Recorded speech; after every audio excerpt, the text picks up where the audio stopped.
July 3, 1991, Broadmoor Hospital, Berkshire, England, 2:47 a.m. Dr. Maurice Lipsedge's hands trembled as he unlocked the filing cabinet in his office at Broadmoor Psychiatric Hospital. He'd been the royal family's psychiatric consultant for 23 years, but what he was about to do could destroy him or save a life. Inside the cabinet was a file marked Patient D, Royal Confidential. Diana, Princess of Wales, had been seeing him secretly for 4 months, and what he'd discovered in their sessions was so disturbing that he'd been recording everything without authorization, without the palace's knowledge, without anyone knowing. Because Diana wasn't just depressed, she wasn't just bulimic, she wasn't just crying out for help, she was being systematically driven insane. And Dr. Lipsedge had proof. He pulled out the tape recorder and pressed play on the session from 2 days ago. Diana's voice filled the dark office. "Doctor, I need you to understand something.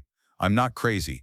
They want me to be crazy. They're doing things, small things, calculated things to make me doubt my own mind." Dr. Lipsedge had heard many patients claim they were being gaslit, but Diana was different because she had evidence. And more terrifyingly, Dr. Lipsedge had confirmed every single thing she'd told him.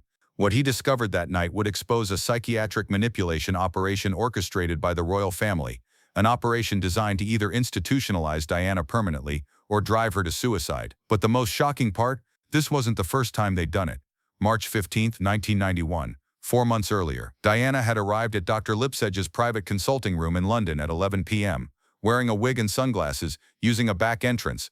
Her protection officer, Ken Wharf, waited outside. "Dr. Lipsedge," Diana said, removing the disguise, "I need help, but I need you to promise me something first." "What's that, Your Royal Highness?" "Don't tell the palace I'm here. Don't tell Charles. Don't tell anyone." Dr. Lipsedge frowned. "Princess, I'm the royal family's psychiatric consultant. I'm required to report." "I know who you work for," Diana interrupted. "That's exactly why I chose you. Because if what I'm about to tell you is true, you'll be able to verify it through your palace access. And if I'm wrong, if I really am losing my mind, then you can have me committed and I'll go quietly." Dr. Lipsedge sat back in his chair. "What do you believe is happening to you?" Diana took a deep breath. "For the past 6 months, someone has been rearranging things in my apartments at Kensington Palace. Small things. A photo frame moved 2 inches. A book I left on the coffee table appearing on the shelf. Clothes in my closet switched around. That could be staff cleaning, reorganizing. That's what I thought at first. So I started marking things. A tiny pencil dot on the back of picture frames to show exact placement, thread across drawer handles. And Doctor," Diana's voice dropped to a whisper, "someone is deliberately moving them, removing my marks, making me question whether I really put that frame there, whether I'm remembering correctly." Dr. Lipsedge made a note. "Classic gaslighting technique. But from whom?" "There's more," Diana continued. "I'll have conversations with Charles or palace staff, clear, specific conversations about events or plans. Then days later, they'll deny the conversation ever happened. They'll look at me with such certainty, such conviction that I start doubting myself. Did I imagine it? Did I dream it? Am I losing my memory? Do you have any evidence of these conversations?" Diana opened her purse and pulled out a small notebook. "I started keeping a diary, detailed notes of every conversation, with dates, times, witnesses present. And doctor, when I compare my notes to what people later claim was said, it's completely different." Dr. Lipsedge took the notebook. He'd seen many paranoid patients keep similar journals, but Diana's entries were precise, factual, unemotional, not the rambling conspiracies of someone truly delusional. "Princess, why would anyone want to make you doubt your sanity?" Diana looked directly at him. "Because if I'm mentally unstable, I can be discredited. Anything I say about the royal family, about Charles's affair with Camilla, about how I'm treated, about what really happens behind palace walls, can be dismissed as the ravings of a sick woman. And if I'm unstable enough, I can be institutionalized, or medicated into silence, or Diana's voice broke, or I might just kill myself to make it stop." Dr. Lipsedge felt a chill run down his spine, because he knew something Diana didn't know yet. This had happened before, to another royal woman, in 1941, March 22, 1991, 1 week later. Dr. Lipsedge spent the week researching. He had access to confidential royal family medical archives through his position. What he found horrified him. In his next session with Diana, he brought a file. "Princess, I need to tell you about your husband's great-aunt, Princess Catherine of Greece and Denmark." Diana frowned. "I've never heard of her. Very few people have. Because in 1930, when she started speaking publicly about corruption and scandals in the royal families of Europe, she was declared mentally unstable. What happened to her? She was institutionalized against her will, diagnosed with schizophrenia, though modern analysis suggests she was perfectly sane. She spent the rest of her life in psychiatric hospitals. She died in 19... Diana's face went pale. "Are you saying?" "I'm saying there's historical precedent for the royal family using psychiatric diagnosis as a weapon against inconvenient women. And Princess, I found something else." Dr. Lipsedge showed her a document. This is a psychological assessment of you, commissioned by Buckingham Palace in January, 2 months before you came to see me. Diana read it, her hands shaking. HRH Princess of Wales shows increasing signs of emotional instability, paranoid tendencies, and possible delusional thinking.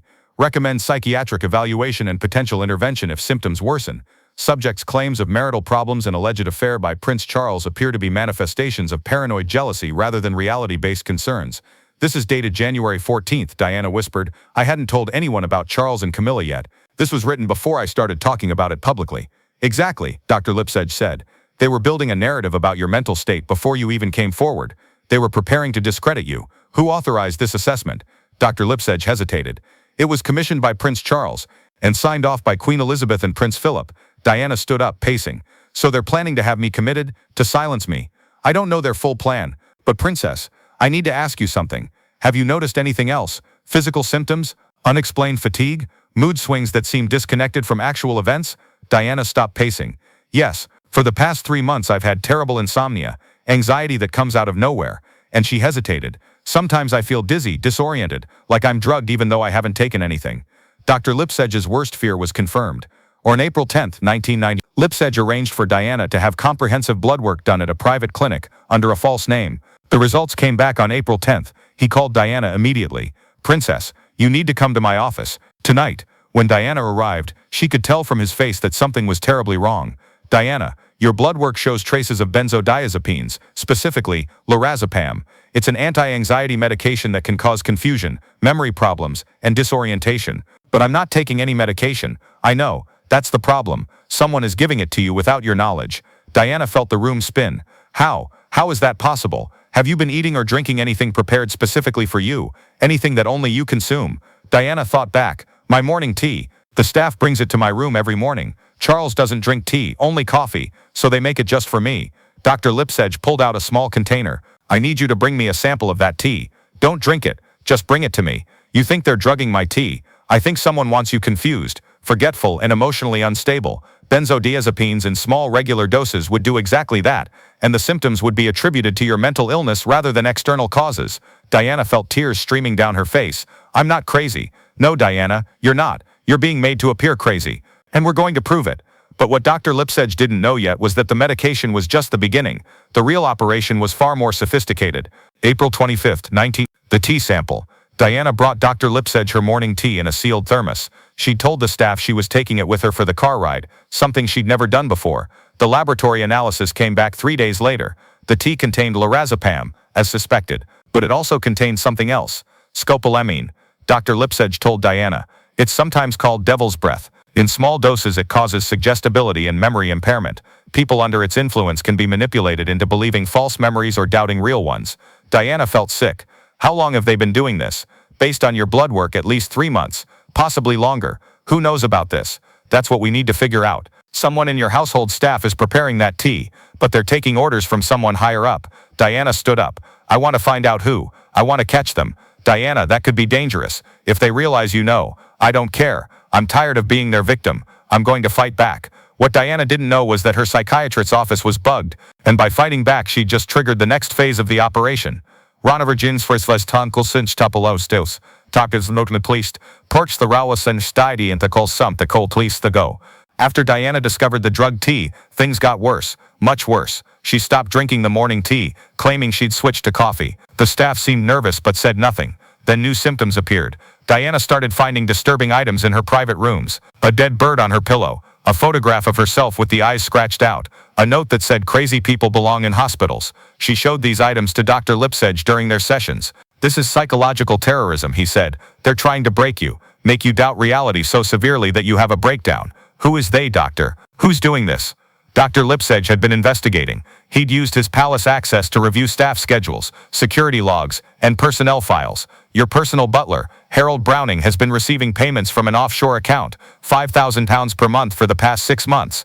Diana felt betrayed. Harold had worked for her for 3 years. She'd trusted him. Who's paying him? The account is registered to a trust controlled by Prince Charles's private secretary, Richard Aylard. Diana closed her eyes. Charles is behind this. Charles is involved. But Diana, I don't think he's the mastermind. The operation is too sophisticated. The psychological warfare techniques, they're military grade. This is MI5 or MI6 level expertise. You're saying the intelligence services are helping drive me insane. I'm saying this operation bears all the hallmarks of a state-sanctioned psychological operation. The drugs, the gaslighting, the surveillance, the escalating intimidation. It's textbook. Diana realized she wasn't just fighting her husband, she was fighting the entire British establishment. May 15th, Dr. Lipsedge's office. Dr. Lipsedge had been secretly recording all his sessions with Diana, without her knowledge, without authorization.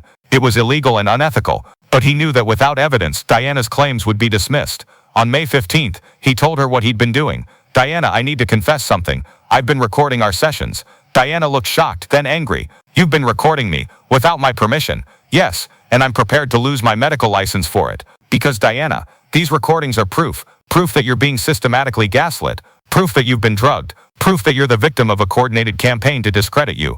Diana was silent for a long moment. What do you plan to do with these recordings? That's your decision. We can use them as insurance, keep them hidden but let certain people know they exist. Or we can go public, release them to the media, expose what's being done to you.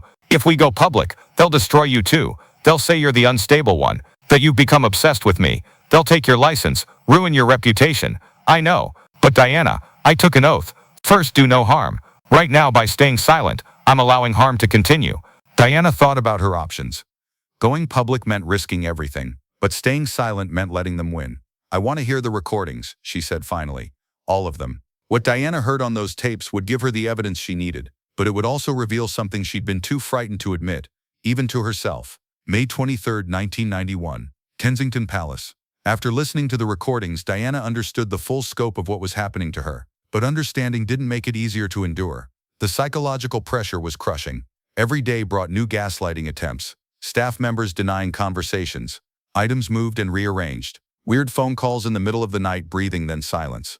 On May 23rd, Diana had what appeared to be a complete breakdown. She was found by staff in her bathroom, having cut her arms with a razor blade. Not deeply, not a serious suicide attempt, but enough to draw blood, enough to look unstable. She was rushed to the hospital. Charles was notified immediately. At the hospital, the royal physicians recommended immediate psychiatric admission. Princess Diana is clearly in crisis, Dr. Anthony Whitehead told Charles. She needs intensive psychiatric care. We recommend admission to Broadmoor for observation and treatment. Broadmoor, the same hospital where Dr. Lipsedge worked, the same hospital where Princess Catherine had been institutionalized 60 years earlier. Charles looked relieved. Do whatever is necessary to help her. But Diana wasn't having a breakdown, she was staging one, because she and Dr. Lipsedge had devised a plan. Round one in Broadmoor Hospital. Diana was admitted to Broadmoor's private royal wing, a secure area not accessible to regular patients or staff. Only authorized personnel could enter. Dr. Lipsedge was her primary psychiatrist, which meant he had complete access to her room, her treatment plan, everything. What the palace didn't know was that Dr. Lipsedge had wired Diana's hospital room for recording. Every conversation, every visit, every treatment discussion, all captured on tape. This is dangerous, Dr. Lipsedge told Diana the night she was admitted. If they discover what we're doing, then we're both finished, Diana said. But if we succeed, we have evidence of a conspiracy to institutionalize me against my will. Over the next week, Diana played her part perfectly. She appeared depressed, confused, unstable. She cried during therapy sessions. She refused to eat. She exhibited all the behaviors expected of someone having a serious psychiatric crisis, and the palace team revealed themselves. On May 28th, Charles visited Diana at Broadmoor. He thought they were alone. He didn't know about the recording equipment. Diana, the doctors say you're very sick, paranoid, delusional. Charles, I'm not sick. You've been drugging me, gaslighting me, trying to make me appear crazy. Charles's voice was cold. Diana, those are exactly the kind of paranoid accusations that prove you need help. No one is drugging you. No one is gaslighting you. You're mentally ill. And the sooner you accept that, the sooner you can get treatment. You're lying. Diana, I've spoken with the doctors. They recommend long-term psychiatric care, possibly permanent institutionalization if your condition doesn't improve. Diana felt genuine fear then. You're going to lock me away. I'm going to make sure you get the help you need, even if that means you stay here for a very long time. Every word was being recorded. June 5, 1991. Broadmoor Hospital. After 2 weeks at Broadmoor, Diana requested a meeting with Charles, the Queen and Prince Philip. She claimed she wanted to accept her illness and cooperate with treatment. They came to the hospital together, confident that Diana had been broken. Dr. Lipsedge was present, along with 2 other royal physicians. Your Majesty, Your Royal Highnesses, Diana began. I want to thank you for arranging my treatment here. The Queen nodded approvingly. We only want what's best for you, Diana. I know. That's why I want to share something with all of you. Diana pressed a button on a small tape recorder she'd hidden in her cardigan pocket. Charles's voice filled the room. "I'm going to make sure you get the help you need, even if that means you stay here for a very long time." Then Richard Aylard's voice, from a conversation with Charles that had been recorded through phone surveillance. "The medication in her tea should keep her confused enough that no one will believe anything she says about you and Camilla." Then Dr. Whitehead's voice, from a conversation with palace officials. "If we diagnose her with schizophrenia, we can justify long-term institutionalization. It's the only way to ensure permanent silence." Charles stood up, his face white. "Where did you get those recordings?" "From the same surveillance equipment you used to monitor me." Diana lied smoothly. "I had experts sweep my apartments, and then I had them sweep this hospital room. You've been recording me for months, so I started recording you."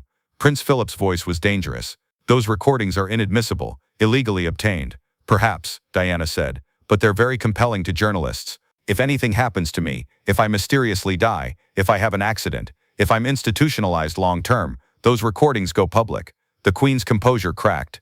"Diana, you're blackmailing the royal family?" "No, Your Majesty. I'm defending myself against a conspiracy to imprison me in a mental hospital for the rest of my life." Dr. Lipsedge stepped forward.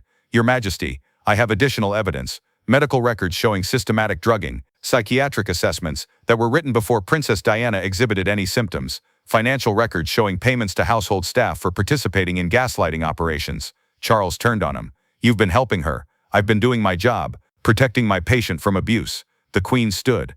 "What do you want, Diana?" June 5, 1991. The negotiation. Diana looked at the three most powerful people in the British monarchy. "I want my freedom. Complete freedom from surveillance, from drugging, from psychological manipulation. I want my own household staff, people I choose, not people you plant. I want the gaslighting to stop immediately." "And in exchange," the Queen asked, "I won't release the recordings. I won't tell the media what you tried to do to me. I'll continue being the perfect princess in public, but in private you leave me alone." Charles shook his head. "That's not enough. We need guarantees. The recordings are your guarantee. If I release them, the monarchy is finished. The public will learn that you tried to institutionalize me to hide your son's affair. They'll learn about the drugging, the gaslighting, everything. You'll lose more than me. You'll lose the crown." Prince Philip spoke for the first time. "You've become quite strategic, Diana." "No, Your Royal Highness. I've become quite desperate, and desperate people are dangerous." The Queen considered for a long moment. "Very well, you'll have your freedom. But Diana, understand this, we will be watching. If you step out of line, if you cause problems, if you threaten the monarchy, those recordings won't save you. And if you touch me again," Diana said quietly, "those recordings will destroy you." It was a stalemate, a cold war within the royal family. June 7, 1991. Diana's discharge. Dr. Lipsedge signed Diana's discharge papers, certifying that she was mentally stable and no longer required hospitalization. Before she left Broadmoor, he gave her a small locked box. "What is this?" "All the recordings, the originals, everything I documented over the past 4 months. You're giving them to me. They're your insurance policy, Diana. Keep them safe. And remember, the moment you no longer need them as insurance, destroy them, because if they ever fall into the wrong hands—" "I know," Diana said. "They could destroy the monarchy, or they could destroy me." Dr. Lipsedge looked at the young princess. "Diana, I need to tell you something. This won't end here. You've won this battle, but the war will continue. They'll find other ways to control you, to silence you, to discredit you. I know. Be careful. Trust no one in that family. And Diana," he hesitated, "if you ever feel unsafe, if you ever fear for your life, contact me immediately. I'll go public with everything. Consequences be damned." Diana hugged him, the first genuine human connection she'd felt in months. "Thank you for believing me, for not thinking I was crazy. You're the sanest person in that entire family, Diana. Don't ever forget that." As Diana left Broadmoor, she didn't know that she would need those recordings again, 6 years later, on the last night of her life, September 15, 1991. 3 months later, Dr. Lipsedge was called to Buckingham Palace. He knew it couldn't be good. The Queen's private secretary, Sir Robert Fellows, met him in a secure office. "Dr. Lipsedge, we need to discuss your future. I assumed my employment with the royal family was terminated. Actually, we're offering you a promotion, royal psychiatrist, with a substantial increase in compensation." Dr. Lipsedge was shocked. "You're rewarding me for helping Diana. We're ensuring your silence. You've seen things, documented things, that cannot become public, ever. In exchange for your silence, we're offering you security, money, and the knowledge that Princess Diana remains safe. And if I refuse—" Sir Fellows opened a file. Inside were photographs. Dr. Lipsedge meeting with journalists. entering buildings housing media outlets, sitting in cafes with people identified as investigative reporters. We've been watching you, doctor. If you release any information about the princess's hospitalization, we will destroy you. Medical license revoked, criminal charges for illegal recording, civil lawsuit from the crown. You'll lose everything. Dr. Lipsedge felt trapped. So I stay silent, keep my job, and Diana stays free. Precisely. Everyone wins. Everyone stays safe. What guarantee do I have that you won't hurt Diana? You have the same guarantee she has. Mutual assured destruction. We won't touch her as long as those recordings exist, and you won't speak as long as she remains safe. It's a perfect equilibrium. Dr. Lipsedge signed the agreement. He had no choice, but he kept his own insurance policy. A complete second set of recordings, hidden where the royal family would never find them, just in case.